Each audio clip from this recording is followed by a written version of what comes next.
오늘 읽은 말씀은 에스더서의 이야기입니다. 아시는 분들도 계시겠지만 그래도 전체 이야기를 한번 쭉 함께 살펴보면서 이야기를 나누도록 하겠습니다. 말씀을 나누도록 하겠습니다. 에스더서의 첫 번째 이야기는 지금으로부터 약 2500년 전의 이야기입니다. 기원전 약 479년경에 당시 세상을 통치했던 페르시아라는 나라가 있었고 그 나라의 왕이었던 아하수에로라고 하는 왕의 이야기로 시작됩니다.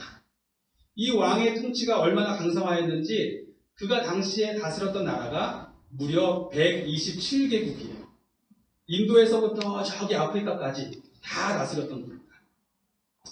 그가 혹시 영화 300을 보셨다면 영화 300이라는 영화에 나오는 그 페르시아의 왕이 바로 이 아하수에로입니다.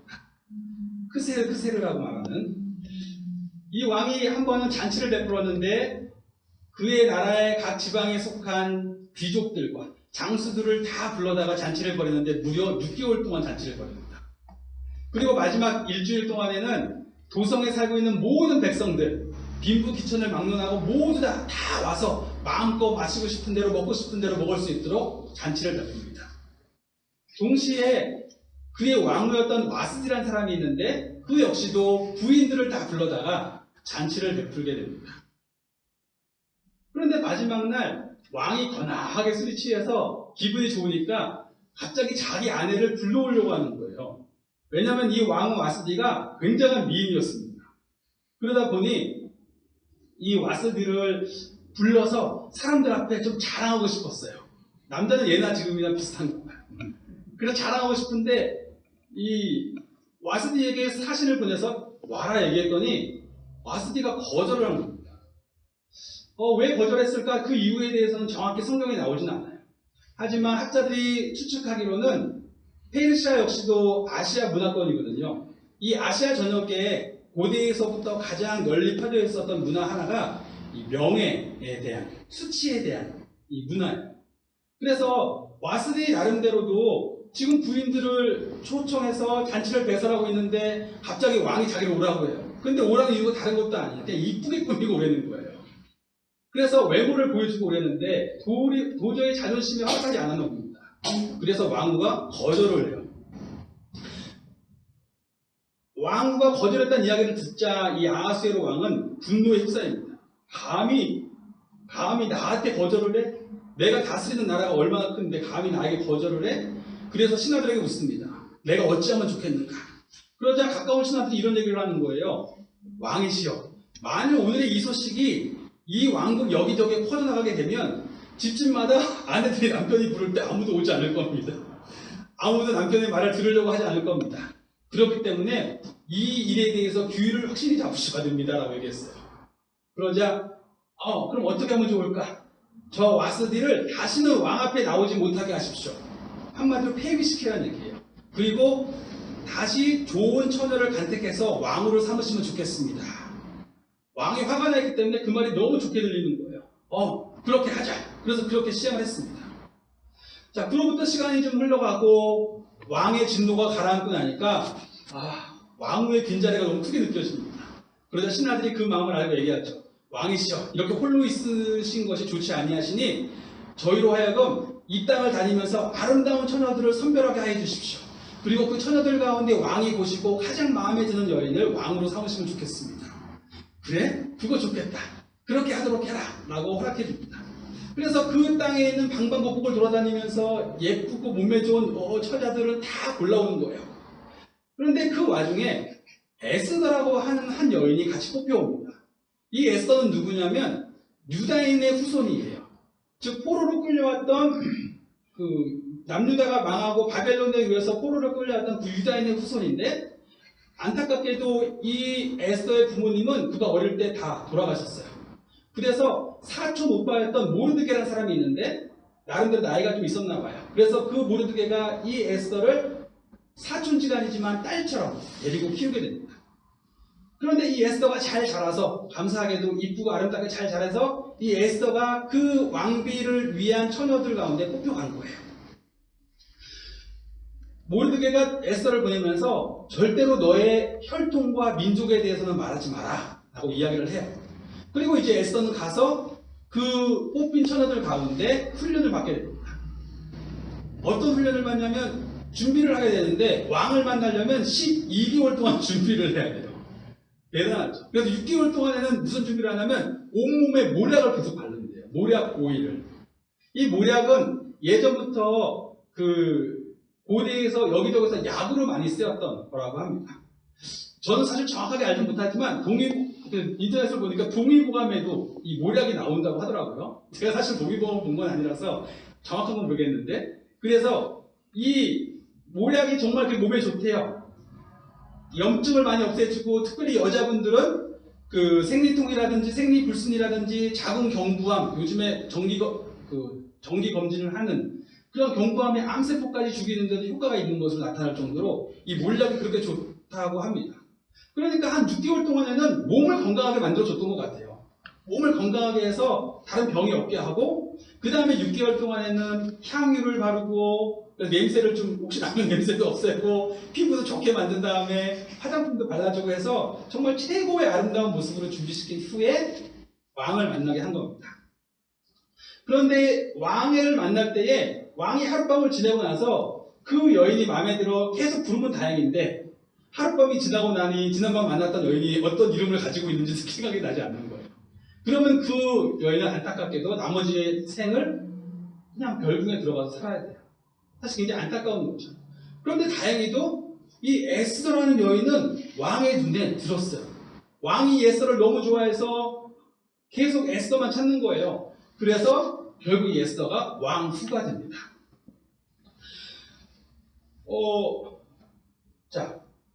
한편 왕에게 신하들이 굉장히 많았겠죠. 그 신하들 중에 그 가장 높은 신하가 있는데 그 신하의 이름은 하만이라는 사람이었어요. 이 하만은 아말렉 사람 출신입니다.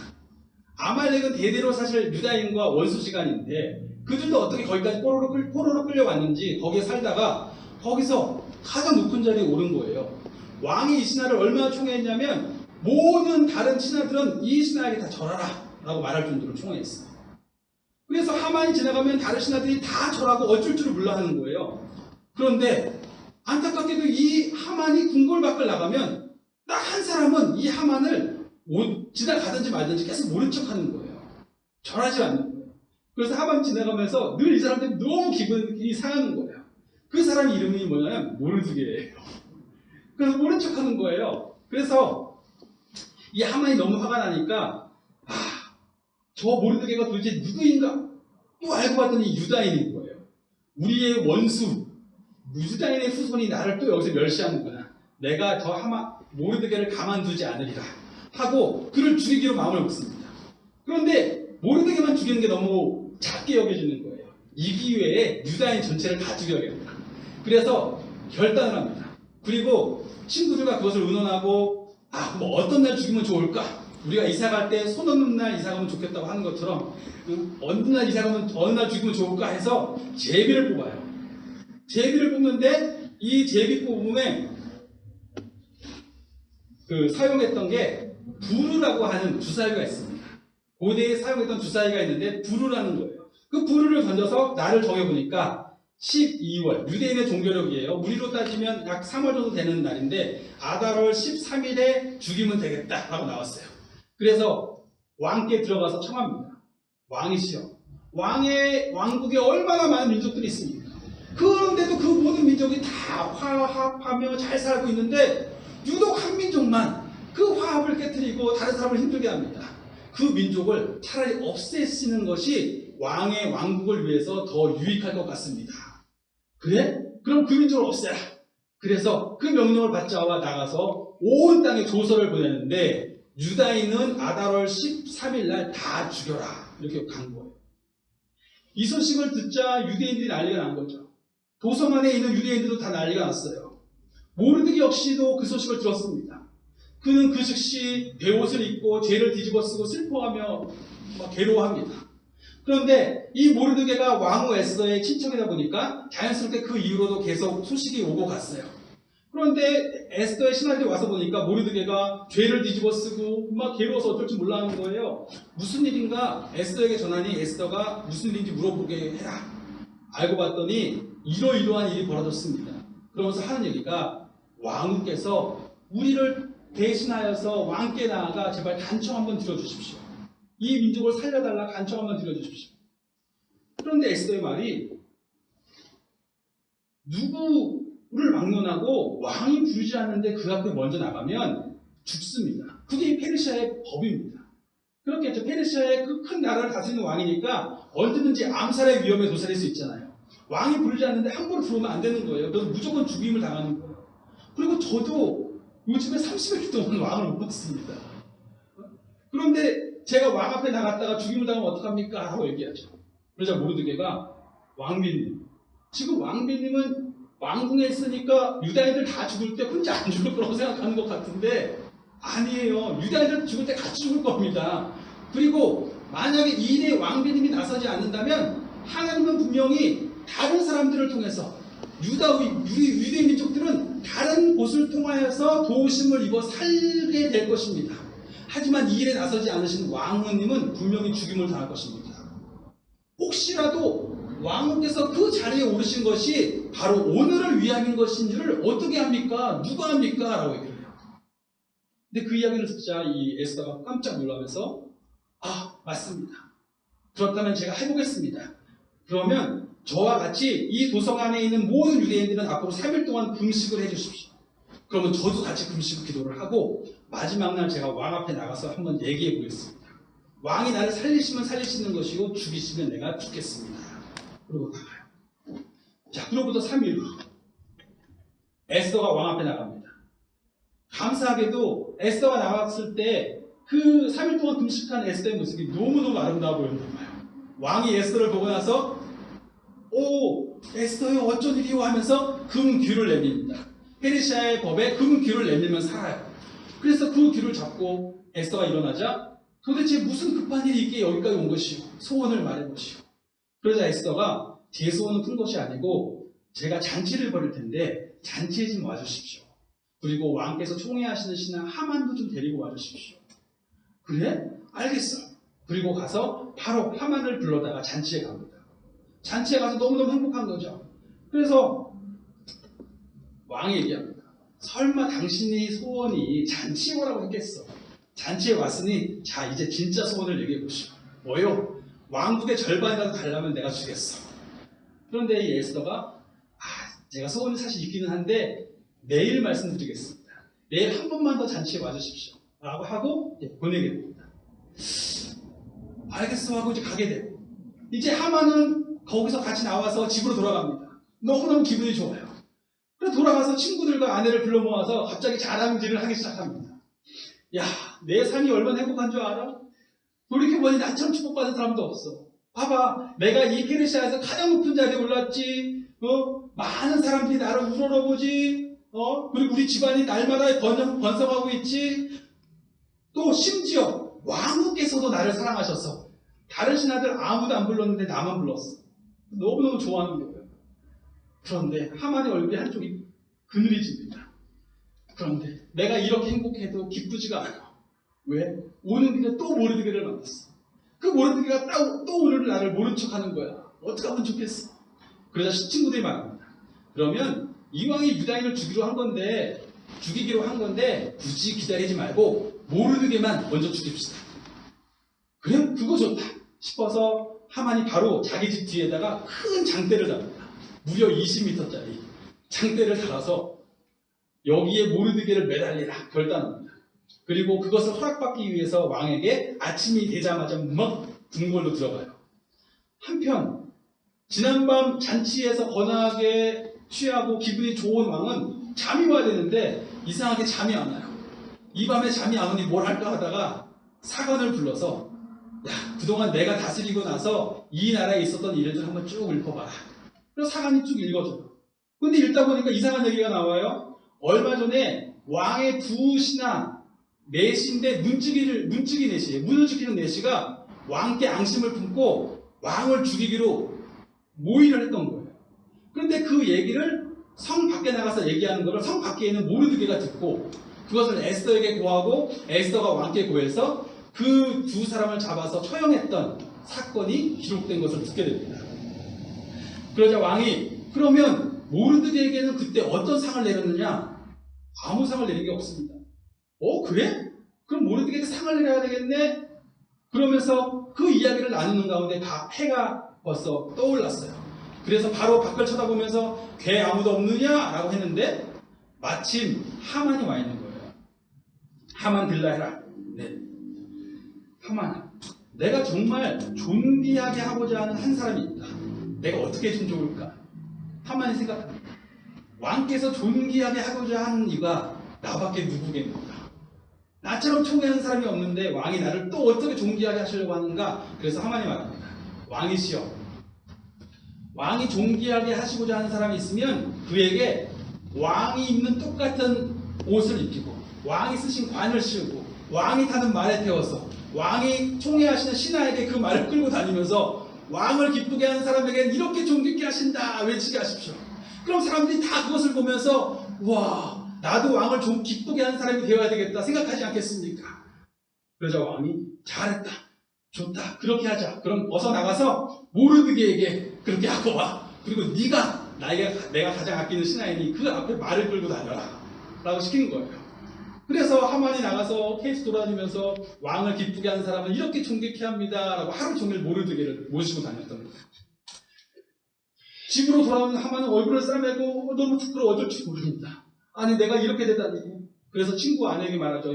이렇게 돼버렸어. 그랬더니 아내랑 친구가 하는 얘기가 당신이 모르드게를 분명히 죽이려고 했는데 지금 벌어진 일은 당신이 모르드게 앞에 무릎을 꿇은 것이 아닌가. 그러니 당신은 모르드게를 이길 수 없나 보다. 막 이러고 있는 거예요. 그런데 때마침 궁궐에서 4시가 왔어요. 빨리 잔치에 들어오시랍니다. 가야지. 급히 잔치에 갑니다. 왕이 다시 한번 에스더에게 묻습니다. 당신 진짜 소원이 뭐예요? 그러자 에스더가 갑자기 눈물을 쭉 흘립니다. 제발 제 생명을 살려주십시오. 아니 누가 당신을 죽이려고 한단 말이오? 지금 저의 민족과 저의 생명을 바로 저 하만이 죽이려고 합니다. 그러자 하만이 얼굴이 새파래지죠. 왕이 너무 화가 났어요. 아니 하만의 계획이라는 것이 결국 이 왕후를 죽이기 위함이었던 말인가? 그래서 왕이 화가 나서 자리를 박차고 나가버립니다. 하만은 난리가 났어요. 어떻게든 살아야 되니까 왕후에게 매달려서 살려달라고 막 간청합니다. 그런데 그 당시에는 식사 자리에 의자가 오늘 같은 이런 의자가 아니라 이렇게 눕는 의자예요. 그러니까 왕후가 이렇게 누워있는데 그 위에 엎드려서 살려주십시오라고 하고 있으니까 왕이 들어와서 보니까 자세가 좀 이상한 거예요. 그래서 감히 왕 앞에서 이런 일을 그러면서 화를 내고 그러자 신하들이 바로 가서 하만의 머리를 복면을 딱 씌워가지고 쭉 끌어냈죠. 그러자 신하 한 명이 얘기합니다. 왕이시여, 저 하만이 어제 왕께서 존귀케 하셨던 그 모르드게를 죽이려고 자기 집 뒷뜰에다가 20m짜리 장대를 달았습니다. 그래? 하만을 가서 매달아라. 그래서 하만이 가서 매달려요.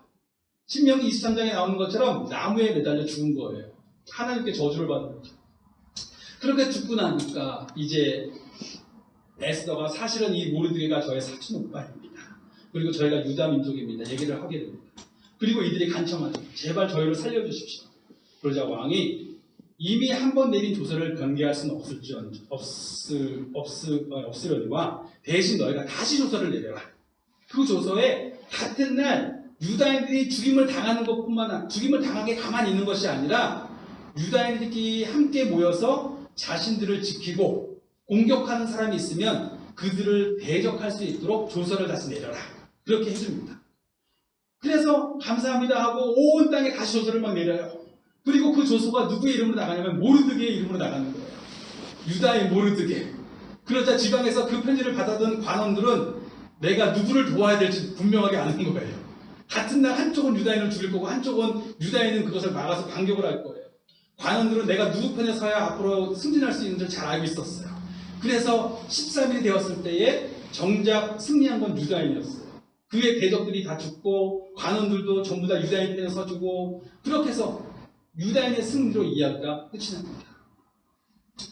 흥미롭죠. 그렇게 흥미롭게 가만히 여기를 보면 이렇게 되는 거예요. 저쪽에 보세요. 분명히 하만이 3장 4장에서 유다인을 죽이려는 계획을 세웠어요. 그런데 이 8장 9장에 보니까 유다인을 죽이려는 계획이 유다인이 승리하는 계획이 되어버렸어요. 5장을 보니까 모르드게를 죽이려는 계획을 하만이 세워요. 7장을 보니까 그 장대에 하만이 매달려요. 6장 전반부를 보니까 하만이 자기를 높이려고 해요. 후반부를 보니까 모르드게가 높아져요. 신기하죠? 구조가 이렇게 되어 있는 거예요. 하만은 자기 계획을 쭉 세웠는데 정작 되어진 것은 그의 계획과는 전혀 다르게 가는 거예요. 그래서 이것을 보면서 하만은 자기 뜻대로 되리라 생각하면서 부름을 던진 거예요. 제비를 뽑은 거예요. 주사위를 던진 거예요. 자기 계획대로 될 거라고 생각하고. 그런데 정작 그 주사위는 전혀 다른 이의 계획을 위해서 쓰였어요. 그렇죠? 즉 사람은 여전히 주사위를 던지니까 주사위를 던지는 자기가 대단해 보여요. 귀해 보이는데 신기하게도 주사위를 던진 사람은 따로 있는 거예요. 그것이 누구신가? 이 에스더서에서는 사실 하나님에 대한 언급이 없어요. 놀랍죠? 하나님이 직접적으로 개입하시는 얘기도 나오지 않고 하나님이 언급하는 얘기도 없는데 이 이야기를 가만히 보다 보면 얘기의 마지막에 사람들은 자연스럽게 뭐야? 하만이 이렇게 계획을 다 세웠는데 뭐야? 다 이렇게 돼버렸네? 이거는 완전히 누군가의 손길에 그 부류가 다 쓰였구나 라는 것을 깨닫게 되는 거죠. 그럼 그것은 누구의 부류인가? 하나님의 부류이구나 깨닫게 되는 거예요. 인간은 살아가면서 자신의 계획대로 할 수 있다고 생각하고 주사위를 던져요. 하지만 이 주사위를 던지는 행위는 굉장히 아이러니해요. 왜요? 주사위를 던진다는 것은 사실 운에 의지한다는 거잖아요. 운에 의지한다는 건 무슨 뜻이에요? 자신의 계획대로 될 수 없음을 안다는 거예요. 뭔가 세상을 움직이는 더 큰 흐름이 있다는 걸 안다는 거예요.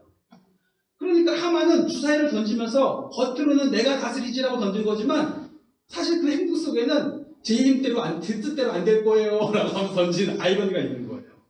그리고 실제로 9장에서 유다인들은 그것을 본 거예요. 하나님이 어떻게 세상의 계획을 바꾸셔서 하나님이 다스리고 계심을 보여주셨는지를 보게 된 거예요. 그래서 그 날을 기념하여서 부림절이라고 합니다.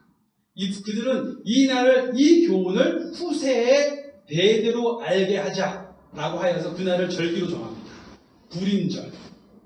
후세에 말하기를 슬픔이 변하여 기쁨이 되었고 애통이 변하여 기람이 되었다. 다시 말하면 우리 삶 가운데 슬픈 일이 있지만 이 슬픔을 바꾸어 기쁨으로 만드시는 이가 있고 우리 삶에 애통이 있는 것 같지만 이 애통 가운데 결국 그분의 기람을 보게 하시는 복됨을 경험하게 하시는 이의 손길이 있다. 우리는 그 손길 가운데 살아간다는 걸 고백하게 된 거예요. 사실 유다인의 역사에서 이 일은 굉장히 초반부의 일이에요. 무슨 말이냐면 유다인의 역사를 생각하면서 우리가 유대인 하면 떠오르는 얘기가 뭐냐면 홀로코스트잖아요. 홀로코스트 다 태운다는 얘기예요. 번제에 쓸 때 홀로코스트를 쓰거든요. 다 태운다.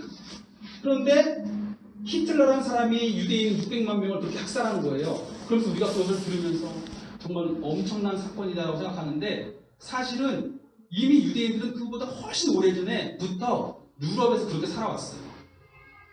이미 13세기부터 아프리카에서 15세기 유럽에서 보면 이미 그때부터 유대인들은 게토라고 그러죠. 유대인들만 살게 하는 특정한 구역이나 거리에서만 살아야 했어요. 그리고 여기가 노란 별을 달고 다녀야 했어요. 그러니까 이것은 히틀러가 만든 게 아니에요. 그 전부터 있었어요. 시민권을 절대로 받을 수 없었고 그렇게 살아가야 됐어요. 그렇게 산다는 건 어떤 의미예요? 사실 또 그 이전부터 더 거슬러 올라가요. 이미 기원전 722년에 북이스라엘이 멸망했을 때 아수르는 북이스라엘의 모든 사람을 자기가 다스리는 모든 나라로 다 흩어놨어요.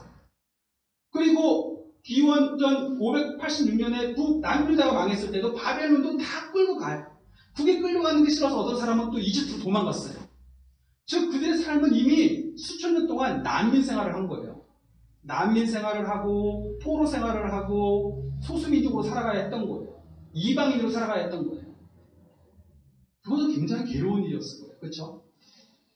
분명히 우리가 솔직히 지금도 뭐 이슬람 난민들이 들어왔을 때 이슬람이라는 그 종교 때문에 두려움과 염려하는 부분도 있지만 그럼에도 불구하고 그 난민이라는 삶이 너무 불쌍하잖아요. 그런데 그 삶에 대해서 어때요? 때로는 그들이 실제로 행한 일도 있겠지만 어떨 때는 근거 없는 루머에 대해서 그들을 뒤집어 씌우는 거예요. 때로는 사회적으로 문제가 생기면 이 유대인의 역사가 그런 거예요. 아까 제가 유럽과 아프리카 얘기를 했지만 실제로 찾아가 보면 유대인의 공동묘지가 그렇게 많습니다. 그 공동묘지라는 것이 단순히 유대인이 거기 살았기 때문에 생긴 묘지가 아니라 학살당해서 생긴 묘지가 그렇게 많아요. 왜 학살당했는가? 사회에 무슨 문제가 생기면 누군가 책임을 져야 되잖아요. 그러면 그 정죄의 화살을 돌리기 제일 좋은 사람들은 이방인이에요. 그렇죠? 이방인이에요. 그러니까 유대인에게 표적을 돌리는 거예요. 전염병이 돌면 이건 유대인 때문에 그렇다. 유대인 다 죽이는 거예요. 경제가 어려우면 이건 유대인 때문에 그렇다. 유대인 다 죽이는 거예요. 유대인들은 그렇게 살아온 거예요.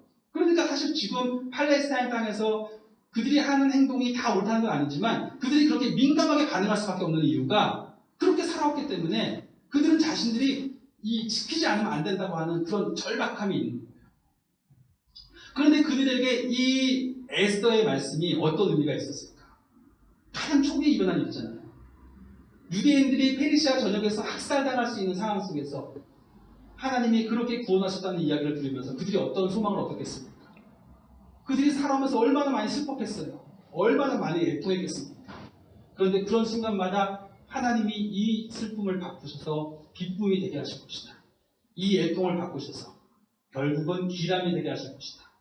하나님의 손길이 우리 삶 가운데 분명하게 계시다 하는 걸 고백하는 거예요. 인간에게 부르가 있는 것 같지만 부르는 하나님께 있다.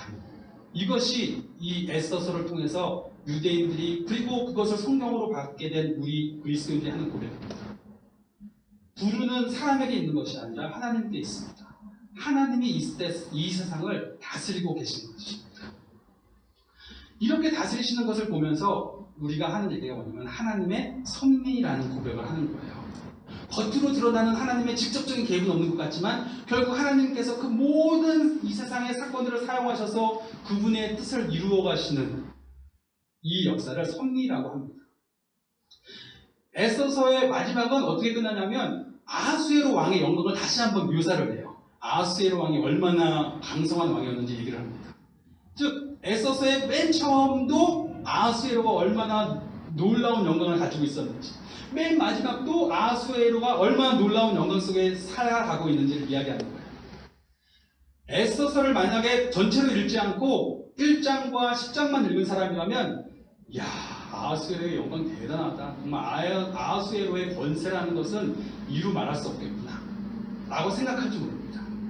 하지만 에스더서를 처음부터 쭉 읽은 사람은 처음에는 그랬을 줄 모르겠지만 쭉 읽다가 마지막에 아하수에로 얘기가 나왔을 때는 별로 그 얘기가 크게 안 들려요.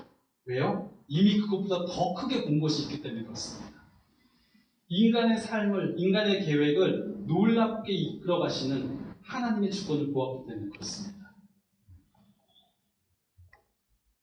우리가 흔히 말하는 행간이라고 하잖아요. 행간의 뜻을 묻는다고 하잖아요. 줄과 줄 사이엔 아무것도 없는데 줄과 줄 사이에 뜻이 있다는 거예요. 겉으로 드러나는 건 이것 같지만 사실은 다 알죠? 이게 뭘 얘기하는지. 에스더도 똑같은 기법을 사용하는 겁니다. 아하수에로의 영광을 얘기하는 것 같지만 다 끝났을 때도 청중에게, 그리스도인들에게 이렇게 던지는 거예요. 다 아시죠? 무슨 얘기했는지. 하나님이 다스리십니다. 그렇게 얘기하는 겁니다. 마지막으로 이 섭리를 얘기할 때 한 가지 더 짚고 넘어가야 될 부분이 있어요. 그것은 무엇이냐면 아까 얘기했던 것처럼 에스더서에서는 하나님이 직접적으로 개입한 게 전혀 없어요. 그렇죠? 겉으로 드러나기에는 사람들의 이야기예요. 그런데 우리가 끝나고 나서 고백하게 되는 것은 와, 이거 하나님의 손길이 너무 가득한데? 이렇게 되는 거예요.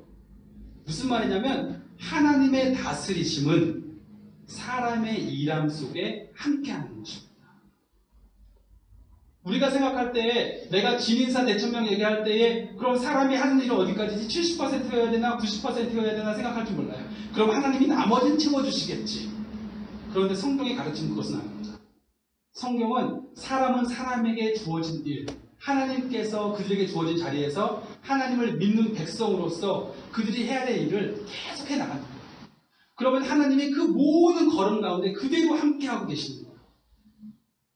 그래서 우리가 신학적으로 이렇게 표현하기를 100%, 100%, 100%. 그렇죠? 내가 한 70%, 하나님 30%, 아니면 내가 20%, 하나님 80% 해서 100%일 것 같은데 내가 100% 다 하고 하나님의 100%가 그 내 삶 가운데 온전히 겹쳐져 있는 거예요. 그래서 또 100%가 되는 거예요. 즉 이것은 굉장히 중요한 메시지를 던져요. 오늘 내가 살아가는 나의 평범한 삶이 하나님이 보시기에는 결코 평범하지 않다는 거예요. 그것은 굉장히 중요하다는 거예요. 왜냐하면 하나님이 그 다스리심을 일하는 그리스도인의 삶, 그 평범한 삶 가운데 그대로 펼치시고 계시기 때문입니다. 이것을 기억하는 것이 굉장히 중요합니다.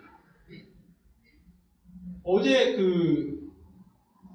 이야기를 나누다가 일반적인 얘기를 해서 죄송한데 피터 드러커라고 굉장히 유명한 학자가 있는데 그 학자가 이제 쓴 책 중에 이런 얘기가 있어요. 뭐가 있냐면 사람이 직책이나 직업이 바뀌면 바뀐 모습으로 살아가야 되잖아요. 예컨대 대리로 있다가 과장이 됐어요. 그러면 과장에 맞게 행동을 해야 되는 거죠. 그리고 만약에 사업을 하다가 목회를 하기로 했어요. 그러면 목회자에 맞게 살아가야 되는 거죠. 그런데 사람은 신기하게도 그 전에 하던 습관대로 살아간다는 거예요. 일단 기본적으로. 그래서 이걸 빨리 깨고 나와야 돼요. 빨리 깨고 나오지 못하면 실수를 하게 마련이에요. 그것으로 인해서 주위 사람도 힘들어지고 자기도 힘들어요. 그런데 이것을 깨는 게 쉽지 않다는 거예요. 사람이 그것을 깨고 나오는 게 쉽지 않아요. 그럼 어떻게 깨냐? 제일 좋은 방법은 그보다 한참 윗사람이 막 혼내주는 거예요. 너 과장이야 이제. 전부가 와서 과장인데 대리처럼 일하면 어떻게 해? 그러고 막 깨주는 거예요. 그런가 하면 당신 이제 목사예요. 사업하는 것처럼 목사하지 마세요. 막 이렇게 얘기를 해줘야 되는 거예요. 그러면 뭐가 딱 정신이 드는 거예요. 그러면 제가 어제 그걸 얘기를 보면서 참 그리스도인의 삶과 너무 똑같다. 하나님이 우리 이 땅 가운데 주신 삶의 원리들을 그렇게 얘기한 거겠죠. 그리스도인이 되었으면 하나님이 그리스도인이 된 것은 뭔가 그리스도인으로서 되었으니까 이제는 그전에 살던 삶의 방식에 얽매여 있는 것이 아니라 새로운 사람으로 살아갈 수 있는 기회를 주신 거예요. 그런데 여전히 내가 예전에 살던 방식으로 살아가야 될 것 같은 거예요. 쇼생크 탈출이라는 영화 보신 적 있으세요? 그 영화를 보면 감옥에 되게 쇼생크가 감옥이거든요. 되게 오랫동안 있던 사람이 특별 사면을 얻어서 나와요. 그런데 사면을 얻어서 나와서 얼마 있지 못하고 자살을 합니다. 왜냐하면 너무 감옥에서의 삶에 몸이 익숙해져 있으니까 자유인의 삶이 맞지 않는 거예요. 이 슈퍼마켓에서 봉지에 포장하는 일을 먼저 맡았는데 포장하다가 갑자기 손을 들어요. 매니저한테 저 화장실 좀 갔다 와도 될까요? 라고 하는 거예요. 그러니까 매니저가 딱 오더니 가도 되고 다음부터는 절대 묻지 말고 그냥 가세요. 근데 이게 사람의 습관이라는 거예요. 그리스도인이 됨도 동일하다는 거죠. 하나님이 분명히 그리스도인의 됨으로 말미암아서 새로운 삶을 시작할 수 있게 하셨는데 하나님의 자녀로서 마음껏 하나님께 부르짖고 살게도 해주셨고 하나님의 자녀로서 마음껏 구하고 찾고 두드리며 그 자유의 삶을 누리게 하셨는데 여전히 세상 사람들이 생각하는 것 똑같이 생각하고 세상 사람들이 염려하는 것 똑같이 염려하고 세상 사람들이 꿈꾸는 만큼 꿈꾸고 그 사람들이 행동하는 만큼 행동하고 살아가는 거예요. 그래서 누군가가 그를 깨부숴줘야 돼요. 그럼 누가 나를 깨부숴주죠? 감사하게도 하나님은 우리에게 우리 신앙의 선배들이 남겼던 고백을 주셨어요. 그게 뭐예요? 성경 말씀이에요.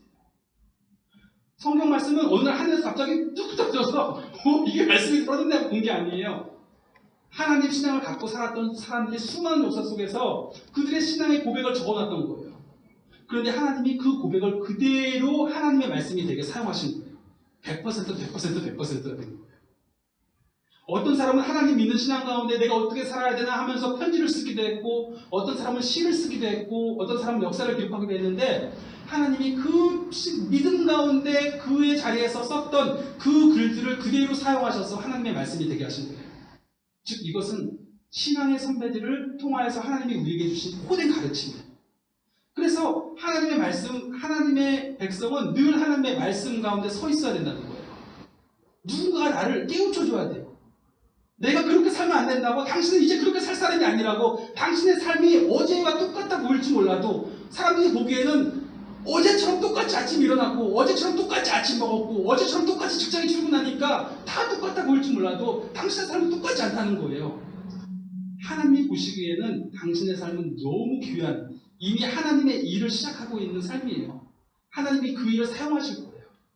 그래서 그 삶의 자리에서 하나님이 나에게 원하시는 것이 무엇인지를 묻고 그 원함을 쫓아서 살아갈 수 있는 그 삶을 시작해야 되는 거예요. 그런데 묻지도 않고 그냥 살아가고 있는 거예요. 그래서 우리가 오늘도 하나님께 예배드리는 자리에 나와서 하나님의 말씀 앞에 선 겁니다. 에스더서 앞에 또 서서 하나님이 우리에게 가르쳐 주시는 말씀을 다시 한번 듣는 거예요. 에스더서는 이렇게 말합니다. 부르는 하나님께 있습니다. 하나님이 다스리고 계신 거예요. 그리고 그 다스리심은 하나님을 믿는 믿음 가운데 자신의 삶의 자리에서 아까 왕 에스더에게 모르드게가 이야기했던 것처럼 왕후께서 오늘 이 자리에 오르신 것이 바로 오늘을 위함인 줄 누가 압니까? 라고 얘기했던 것처럼 자신의 삶의 자리에서 하나님이 원하시는 것이 무엇인지 나로 하여금 어떠한 자리에 있게 하신 것이며 이 자리를 통해서 원하시는 바가 무엇인지를 묻는 사람을 통해서 하나님의 다스리심을 이루어 가십니다. 다가오는 한 주 동안에도 하루하루의 삶을 하나님이 귀히 보시는 만큼 귀히 보면서 그렇게 하루하루 다스리신 하나님과 동행하시는 한 주 되시기를 그리스도의 이름으로 축원합니다. 네. 우리 같이 한번 기도하겠습니다. 오늘의 말씀을 함께 나누시면서 함께 하나님 저의 눈을 열어주셔서 다스리시는 하나님 보게 하시고 나의 삶 가운데 일하시는 하나님 바라보면서 그렇게 하루하루를 살아가게 해주십시오. 같이 기도합니다.